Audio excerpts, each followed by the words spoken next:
Hello my dear friends and welcome back to Global Online Marathi. आज आपण unit 6 start करतोय म्हणजे logical reasoning. मी आहे तुमची एज्युकेटर ऐश्वर्या आणि हा आपला पहिला लेक्चर आहे ऑन लॉजिकल रिझनिंग. बरं, लेक्चर स्टार्ट करण्या अगोदर मला तुम्हाला काही इन्फॉर्मेशन द्यायची आहे आणि ती म्हणजे की महाराष्ट्र सेट 2021 पेपर 1 च्या प्रिपरेशन साठी बॅच 1 तर होतीच होती पण बॅच 2 देखील स्टार्ट झाली आहे 7 जुलै पासून. हा जो कोर्स आहे हा एक टोटल कंप्लीट क्रॅश कोर्स आहे ज्यात मागील वर्षाचे म्हणजे 2011 पासून तर 2020 पर्यंतचे सर्व प्रश्न किंवा सर्व क्वेश्चन पेपर्स टेस्ट स्वरूपात टेस्ट सिरीज स्वरूपात तुम्हाला मिळतील. त्यासोबत त्याचे पीडीएफ सोल्युशन्स पण मिळतील मराठी आणि इंग्लिश दोन्ही लँग्वेजेस मध्ये. ठीक आहे. सोबत तुम्हाला 40 संपूर्ण अभ्यासक्रमावर आधारित टेस्ट देण्यात येतील त्याही दोन्ही लँग्वेज मध्ये. त्यातल्या त्यात तुम्हाला फुल सिलेबसचे नोट्स मिळतात दोन्ही लँग्वेज मध्ये. ठीक आहे. सोबत तुम्हाला त्याचे व्हिडिओ लेक्चरही मिळत आहे ते पण फुल सिलेबसवर. आता हे सर्व जे तुम्हाला मिळतंय ते फक्त 999 मध्ये मिळतंय. तर लगेच हा ग्रुप जॉईन करण्यासाठी या नंबरवरती संपर्क करा आणि समजा का तुम्ही ग्लोबल ऑनलाईन मराठीच्या कुठल्या तरी ग्रुपचे आधी मेंबर असाल तर तुम्हाला स्पेशल डिस्काउंट पण देण्यात येतोय. ठीक आहे. सो जर का तुम्हाला तुमची महाराष्ट्र सेटची प्रिपरेशन एकदम खणखणीत करायची आहे, एकदम जोरदार प्रिपरेशन करायची आहे तुम्हाला बस, तर तुम्ही हा लगेच कोर्स जॉईन करा आणि आपल्या प्रिपरेशनला एक नवा वेग द्या. ठीक आहे. तर चला वळूया आपल्या लेक्चरकडे आणि स्टार्ट करूया आपल्या लॉजिकल रिझनिंग युनिटला त्याचे इंट्रोडक्शन सोबत. According to Albert Einstein, the whole of science is nothing more than a refinement of everyday thinking. याचा सोपा सरळ अर्थ असा की जे कुठले इन्व्हेन्शन किंवा ज्या कुठल्या डिस्कव्हरीज होतात त्या फक्त आणि फक्त आपल्या थिंकिंगमुळे होतात. जर का याला आणखी टेक्निकल किंवा आणखी सोप्या पद्धतीने समजवायचं झालं तर इन्व्हेन्शन्स आणि डिस्कव्हरीजला आपण आपल्याच थिंकिंगचा आपण आपल्याच थिंकिंगचा एक अपडेटेड व्हर्जन म्हणू शकतो. कळतंय? आपण जसं ऍप अपडेट करतो की नाही, बिलकुल तसंच इन्व्हेन्शन्स आणि डिस्कव्हरीज आपल्याच थिंकिंगचा एक अपडेटेड व्हर्जन असतात असं अल्बर्ट आइन्स्टाइन म्हणतात. ठीक आहे. आता एका सिंपलच्या स्टोरी पासून स्टार्ट करूया आणि ही पॉप्युलर स्टोरी सर्वांनाच माहिती आहे आणि ती म्हणजे की एकदा एका ऍपल ट्री खाली Newton was sitting and suddenly एक ऍपल त्यांच्या डोक्यावर ड्रॉप होतो. सडनली एक ऍपल त्यांच्या डोक्यावर पडतो आणि त्यांना युनिव्हर्सल लॉ ऑफ ग्रॅव्हिटेशन सुचतं. करेक्ट. पण मला सांगा ऍपल तर कितीतरी आधीपासून पडतंय ना अर्थवर, नाही का? पण न्यूटननी ही डिस्कव्हरी देण्याआधी म्हणजे न्यूटननी जो ग्रॅव्हिटेशन लॉ दिला तो त्याच्या आधीपर्यंत इम्प्लिसिट होता. हो की नाही? आता इम्प्लिसिट म्हणजे काय? तर इम्प्लिसिट म्हणजे सोप्या पद्धतीने जर म्हणायचं झालं तर gravitation law, in short knowledge about the gravitation law was implicit. That means the knowledge was not directly expressed. असा अर्थ नाही की माहिती नव्हता, की ऍपल जमिनीवर पडतं हे माहिती नव्हतं असं नाही, माहिती होतं पण डायरेक्ट एक्सप्लेनेशन नव्हतं त्याचं. पण जेव्हा न्यूटननी हा लॉ दिला gravitational law, that is the universal law of gravitation, जेव्हा न्यूटननी दिला तेव्हा किंवा त्याच्या नंतर पासून तो नॉलेज एक्सप्लिसिट झाला. ठीक आहे. आता एक्सप्लिसिट म्हणजे काय? तर एक्सप्लिसिट म्हणजे त्याचं डायरेक्ट एक्सप्लेनेशन मिळालं आपल्याला, ते सुद्धा करेक्ट रिझन्स सोबत. ओके. तर हा आहे इम्प्लिसिट आणि एक्सप्लिसिटचा अर्थ. याचाच अर्थ रिझनिंग जे आहे ते इम्पॉर्टंट आहे, पण रिझनिंग फक्त याच्यासाठी इम्पॉर्टंट नाहीये कारण आपण रिझनिंगमुळे बरेचसे प्रॉब्लेम सॉल्व्ह करतो किंवा आपण किंवा बरेचसे प्रॉब्लेम सॉल्व्ह होतात, पण रिझनिंग यासाठी पण इम्पॉर्टंट आहे कारण रिझनिंग मार्फत आपण बरेचसे प्रॉब्लेम सॉल्व्ह करायचा प्रयत्न करतो, हो ना. आपण रिझन देतो ना की असं झालं असेल म्हणून तसं झालं असेल, है ना. तर that is all because of reasoning. We try to solve a different types of problems. Okay. आता लॉजिक म्हणजे काय तर लॉजिक म्हणजे it is the way to use one's mind. ते नाही का आपण म्हणतो की काय लॉजिक आहे तुझं बाबा. म्हणजे basically logic is all about how to draw a conclusion. Conclusion म्हणजे एखाद्या गोष्टीचा शेवट, हो ना. तर लॉजिक काय सांगतो आपल्याला की आपण कुठल्याही गोष्टीचा शेवट कसा करायचा. पण हा जो लॉजिक आहे ना, हा आपल्याला कधी हे सांगत नाही की आपण जो कन्क्ल्युजन ड्रॉ करतोय किंवा आपण जो विचार करतोय तो नेमका ट्रू आहे की फॉल्स आहे, म्हणजे तो नेमका करेक्ट आहे की रॉंग आहे, हे नाही सांगत आपल्याला लॉजिक. ओके. आता आपण काही वर्ड्सचा नेमका अर्थ बघूया, जसे की आर्ग्युमेंट, प्रिमाइस, कन्क्ल्युजन आणि इन्फरन्स. आता हे सगळे वर्ड्स जे आहे ना ते जनरली ते एकमेकांशी लिंक्डच आहेत, पण आपण याचा नेमका अर्थ बघूया. आणि समजा तुम्हाला असं वाटतं की नाही समजत आहे तर काही हरकत नाही, लगेच आपण एक एक्झाम्पल बघणार आहोत. त्या एक्झाम्पलनी तुम्हाला पूर्ण बरोबर क्लिअर होईल. ओके. तर बघा, आर्ग्युमेंट म्हणजे काय तर argument is a connected series of statements. Okay. ज्यात एक किंवा जास्त प्रिमाइस असतात. आणि प्रिमाइस म्हणजे एखादी अशी स्टेटमेंट जो आपल्याला आर्ग्युमेंटचा, ओके, एखादा असा स्टेटमेंट जो आपल्याला आर्ग्युमेंटचा कन्क्ल्युजन देईल. आता हा जो प्रिमाइस आहे हा एक पण राहू शकतो किंवा मोर दॅन वन पण राहू शकतात. ठीक आहे. आता कन्क्ल्युजन म्हणजे काय तर कन्क्ल्युजन म्हणजे असा statement that is reasoned or inferred from the argument premise. Fine. म्हणजे कन्क्ल्युजनला आपण सिंपल लँग्वेज मध्ये इन्फरन्स पण म्हणू शकतो. पण नक्की इन्फरन्स म्हणजे काय तर इन्फरन्स म्हणजे दिस इज अ प्रोसेस जो आपल्याला एका न्यू नॉलेजकडे घेऊन जातो. फाईन.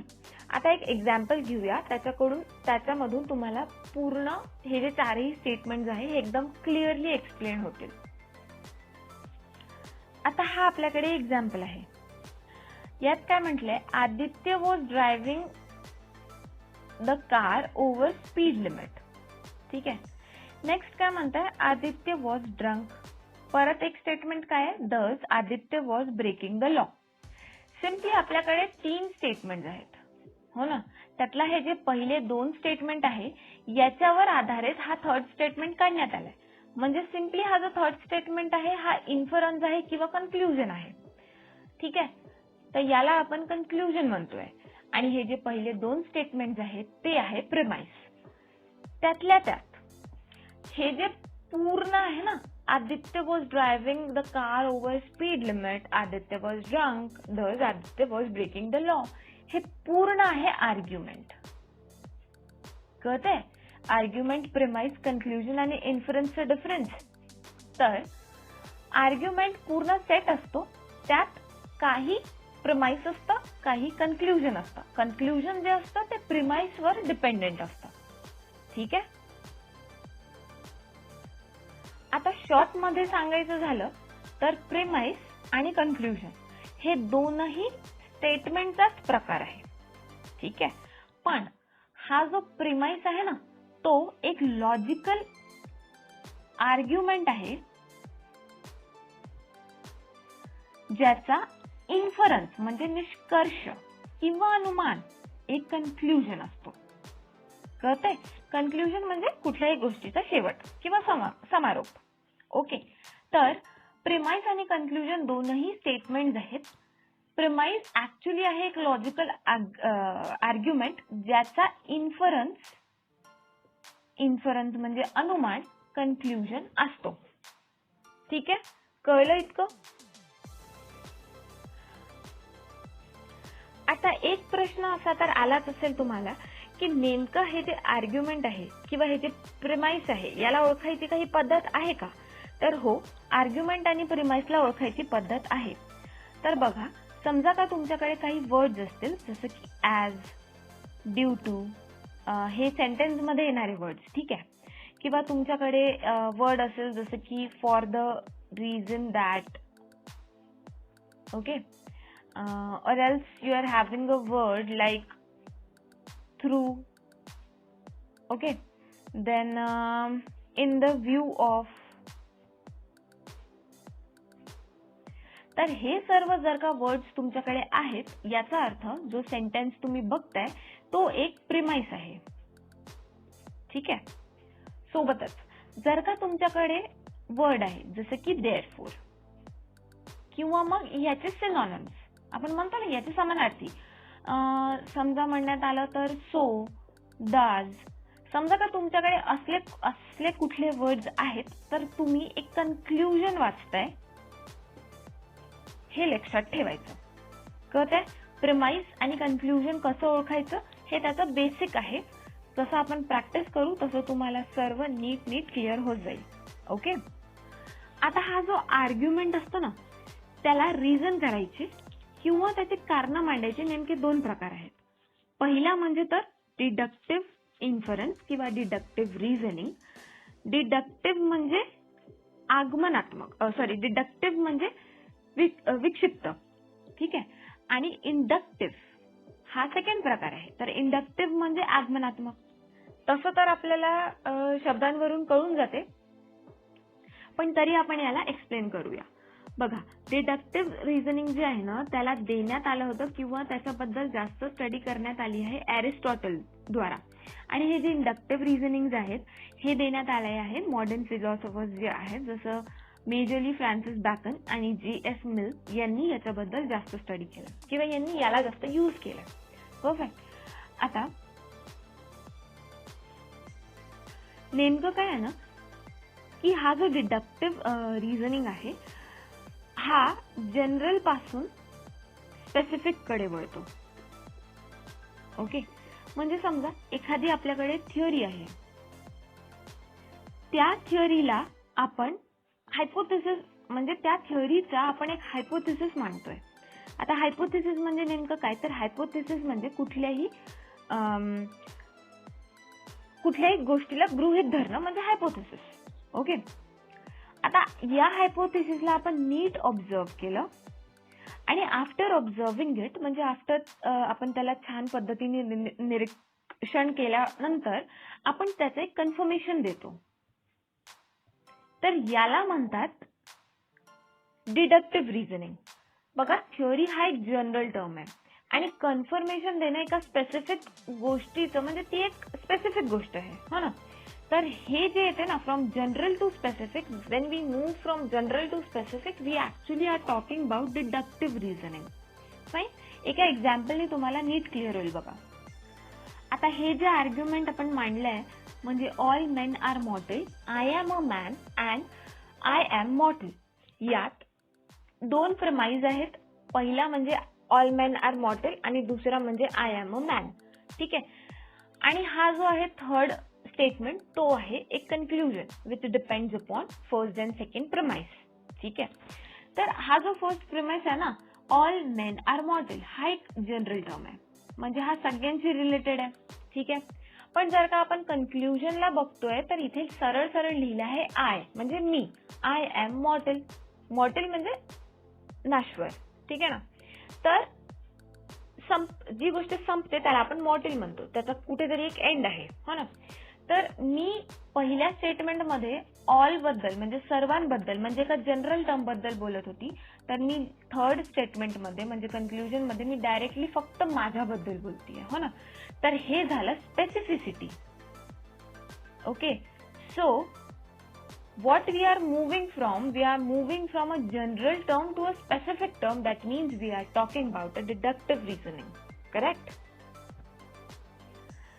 आणि हा जो इंडक्टिव्ह रिझनिंग असतो ना, इंडक्टिव्ह रिझनिंग म्हणजे एक क्रिटिकल थिंकिंग. आता क्रिटिकल थिंकिंग म्हणजे काय? तर एका स्पेसिफिक टर्म कडून किंवा एका स्पेसिफिक गोष्टीकडून जेव्हा आपण एका जनरल गोष्टीकडे वळू तर आपण इंडक्टिव्ह रिझनिंग बद्दल बोलतोय. ठीक आहे, बघा स्पेसिफिक गोष्ट म्हणजे काय, म्हणजे कसं हे मी समजवते. आपण एखादी गोष्टीला ऑब्झर्व करतोय. ठीक आहे, डेली काहीतरी डेली लाईफ मध्ये आपण एखाद्या गोष्टीला ऑब्झर्व करतोय. राईट. आता या ऑब्झर्वेशनवर म्हणजे आपण जी गोष्ट ऑब्झर्व करतोय त्यावर आपण एक त्याचा पॅटर्न बनवूया. त्या पॅटर्नचा आपण एक टेंटेटिव्ह हायपोथेसिस करूया. ओके, रिमेंबर करा तिथे जेव्हा आपण डिडक्टिव्ह रिझनिंग बद्दल बोलत होतो तर आपण टेंटेटिव्ह नव्हता वापरला शब्द, तो नेमका होता हायपोथेसिस. ठीक आहे, कारण तो एका नेमका थिअरीवर बेस्ड होता. इथे तर आपण आधी ऑब्झर्वेशन करतोय एखादी गोष्ट, नंतर आपण त्याचा एक पॅटर्न बनवतोय, त्या पॅटर्नवर बेस्ड आपण एक टेंटेटिव्ह, म्हणजे जरुरी नाही की हे परफेक्ट एक्झॅक्ट आहे, म्हणजे असं काहीतरी आहे बा, म्हणून टेंटेटिव्ह हायपोथेसिस मांडतोय आणि त्या हायपोथेसिसवर डिपेंड करणारी आपण थिअरी पुट करू. तर ही जी थिअरी आहे ही डेफिनेटली जनरल असणार, हो ना, कारण बरेचसे स्पेसिफिक असे ऑब्झर्वेशन मिळून ही थिअरी बनलेली असणार. म्हणून इंडक्टिव्ह रिझनिंग म्हणजे ज्याला आपण म्हणतो ना आगमनात्मक, म्हणजे या थिअरीचं इथून आगमन होतोय. कशातून, तर या स्पेसिफिक ऑब्झर्वेशन मधून. So this is all about the inductive reasoning. तर this is all for my today's class. More specifically आपण जे आता आपण वाचत होतो की नाही आर्ग्युमेंटचे प्रकार म्हणजे डिडक्टिव्ह आणि इंडक्टिव्ह, तर हे तर ठीक आहे, पण मोर स्पेसिफिकली डिडक्टिव्ह व्हॅलिड पण असू शकतो आणि इनव्हॅलिड पण. तसंच इंडक्टिव्ह जो आहे तो स्ट्रॉंग पण असू शकतो आणि वीक पण. पण नेमके हे याचा अर्थ काय होतो तर हे आपण स्टडी करूया उद्याच्या लेक्चरमध्ये. तर this is all for my today's class. Thank you so much.